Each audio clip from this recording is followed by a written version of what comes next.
तो ये जो गीता प्रवचन है, हम ऐसे कई बार सोचते कि ब्रह्मा कुमारी दीदियों को क्या हो गया, ये लोग भी भक्ति में चले, लेकिन बाबा ने भी कहा है कि बहुरूपिया बन के भी हमें सेवा कर। तो अभी ये जो गीता प्रवचन होता है, इसमें होता तो पूरा 7 डे का कोर्स, लेकिन थ्रू गीता, तो उनको पता भी नहीं चलता है, तो है ही नहीं। तो 2016 की शायद बात है, हमारे गुजरात दादी बॉम्बे जा रहे थे और उनसे हमें मिलना था। बहुत समय से हम ट्राई कर रहे थे, अपने भाई को बोल रहे थे कि हमें मिलना है दादी से, मिलना है दादी से, लेकिन वो नहीं पा रहा।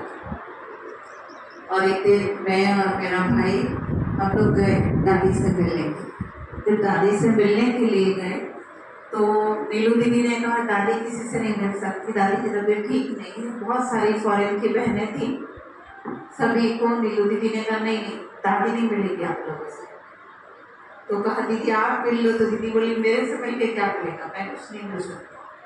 और इतने में मेरी आंखों से आंसू आने लगे कि अब मेरा तो हो ही नहीं पाएगा, जब बड़ी बड़ी बहनों को भगा दिया गया है तो मेरे को कहाँ से। इतने में अचानक नीलू दीदी ने कहा बहन आपको दादी से मिलना। मैंने कहा हाँ। तो मेरे को लगा वो स्पेशली बुला के डांटेंगी, तुम क्यों खड़ी। मेरा भाई बोलता है बाबा को याद करो, बाबा भरे।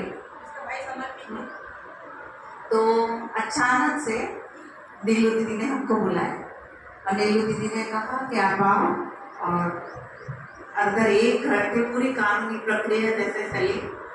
नीलू दीदी ने कहा कि हम आपको दादी से मिलवाएंगे, लेकिन आपको एक लेटर लिखना है कि जो दादी कहेंगे वो आपको करना पड़ेगा। तो मैंने कहा दीदी कर देंगे। बोले ऐसे नहीं होगा।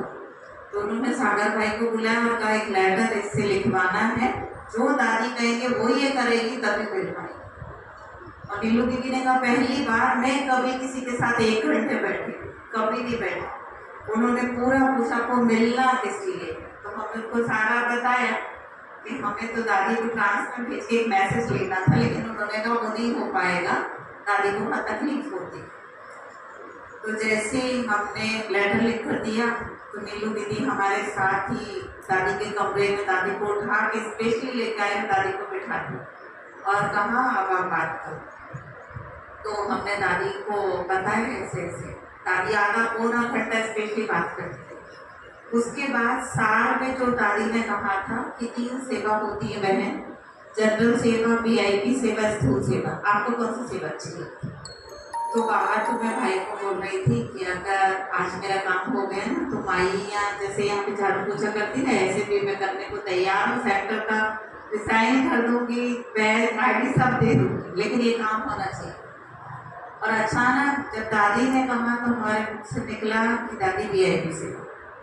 तो दादी ने कहा बहन अब आपको यही सेवा करनी, अब पता नहीं क्या करना है। इतने में नीलू दीदी ने हमको कहा ये किसने कहा आपको कि VIP सेवा। तो हमने कहा कि दीदी दादी ने कहा।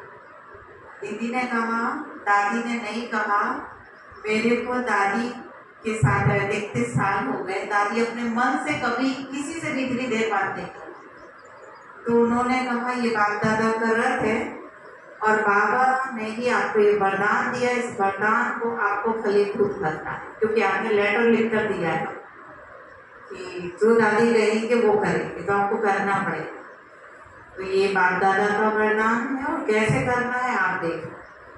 परंतु हमको तब भी लग नहीं रहा था कि क्या करेंगे, अभी हमारा जो प्रॉब्लम था वो चल ही रहा, आज भी चल रहा। तो मेरे को लगा कि नहीं हो पाएगा और मैं तपस्या धाम में आके भी आंसू ही बहा रही थी कि ट्रांस में भेजना था, ट्रांस में तो भेजेंगे। और जैसे मैं सेंटर आई तो सेंटर पे दीदी ने हमको कहा कि क्या हुआ, तुम स्पेशली गई थी दादी से मिलने के लिए। तो हमने कहा सब कुछ हो तो गया, और लास्ट में नीलू दीदी ने हमको ये भी कहा कि ठीक है अगर तुम्हारी इच्छा है कि बाप दादा डायरेक्ट आके बोले तो कल बाप दादा मिलन है, हम आपको कल खड़ा भी कर देंगे, लेकिन मैं कुछ नहीं कहूँगी, आपको सामने खड़ा कर दूंगी, अगर बाबा को कुछ बोलना होगा तो वो बोल देगा। मैंने कहा ठीक। लेकिन दूसरे दिन ऐसा हुआ था कि तबीयत ज़्यादा ठीक नहीं थी, दादी उसके 10-15 मिनट के लिए स्टेज पे आए थे और ले गए।